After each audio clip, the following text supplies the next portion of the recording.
Hello economics students. In this video we're looking at the dot point on automatic stabilizers, and we need to understand their influence on aggregate demand, or how they influence aggregate demand and therefore stabilize the business cycle. Automatic stabilizers are also known as the cyclical component of the budget. They mean exactly the same thing, so don't get confused. They're called automatic stabilizers because, you guessed it, they automatically stabilize the level of economic growth in an economy. They work without government intervention. And they're called the cyclical component of the budget because they respond to the cyclical nature of the business cycle and economic growth. In other words, they respond differently in an expansion to a contraction. Now I'm going to use a little analogy here to help us understand the cyclical component or automatic stabilizers.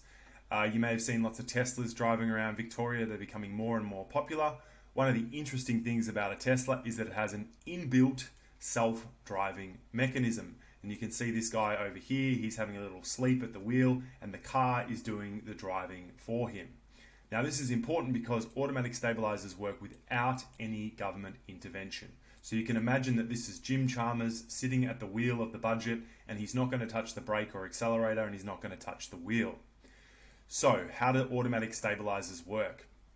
In the same way that if the Tesla was going too slow, the car would automatically speed up so that it doesn't, bank up traffic behind it. Automatic stabilizers will do the same thing, except they will speed up the economy. So if economic growth is too slow, the automatic inbuilt component of the budget or cyclical component of the budget will speed up the economy. And in the same way that if this car is going too fast and above the speed limit, the car will slow it down.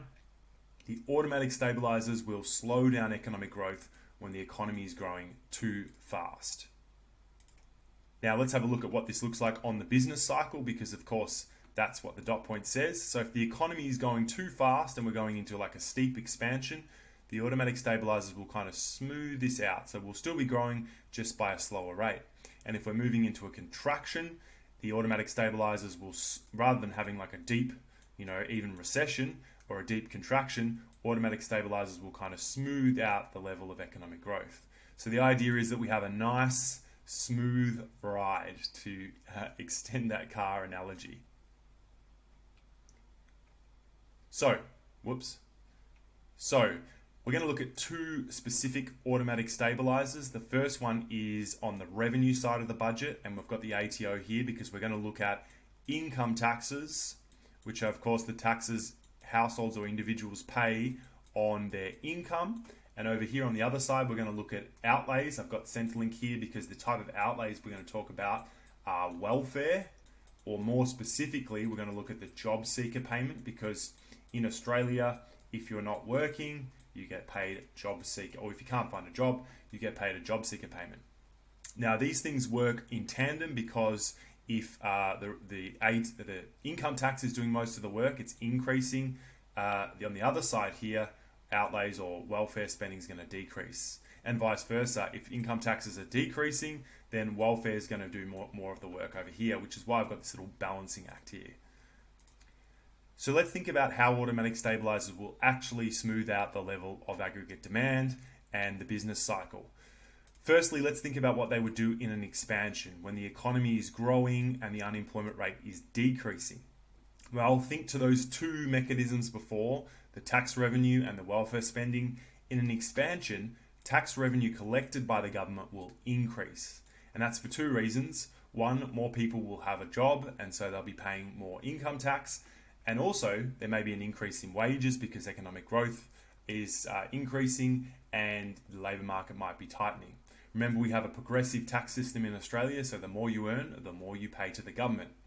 The key thing here is that it's the tax revenue collected. So Jim Chalmers is not doing anything to the budget, it just happens automatically.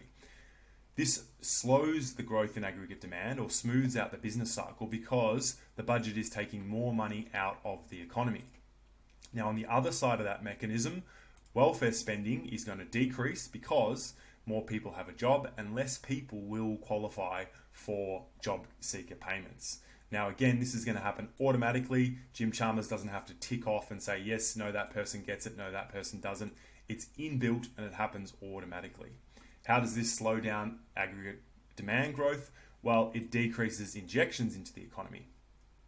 All right, let's think about what would happen in a contraction. So the opposite, when the economy is slowing down, the unemployment rate is rising and economic growth is slowing down. So on the tax side, tax revenue will actually decrease for those same two reasons, in that there's less people with jobs, maybe wages aren't growing as much, and this will slow the drop in aggregate demand or smooth out the business cycle because there'll be less money being taken out of the economy, again, automatically. On the other side, welfare is going to do most of the work here because more people are going to qualify for welfare payments like job seeker, and therefore the government is automatically going to put more money into households' bank account, or we could say increase injections, and this again will slow the drop in aggregate demand. It'll still decrease, aggregate demand will still decrease because we're in a contraction, just by less.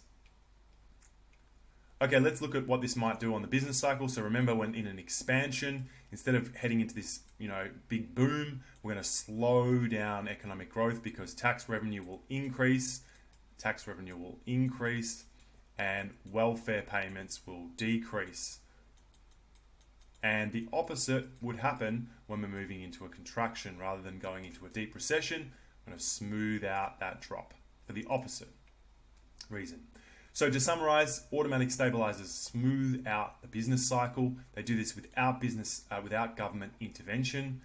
In other words, they cool down a booming economy or they stimulate a slowing economy. You can kind of think about it like this brake and accelerator over here. They automatically put a brake on a hot economy, and they automatically put a foot, if you like, not a government foot, but a foot on the accelerator in a slowing economy. Now, there are some other automatic stabilizers you may come across in your reading. Commodity prices are an automatic stabilizer, company taxes and GST. If it was me, I'd focus on the two I've just been through, but I'll leave those three for you to have a think about how they would smooth out the level of economic activity and the business cycle. All right, bye for now. Let me know if you've got any questions.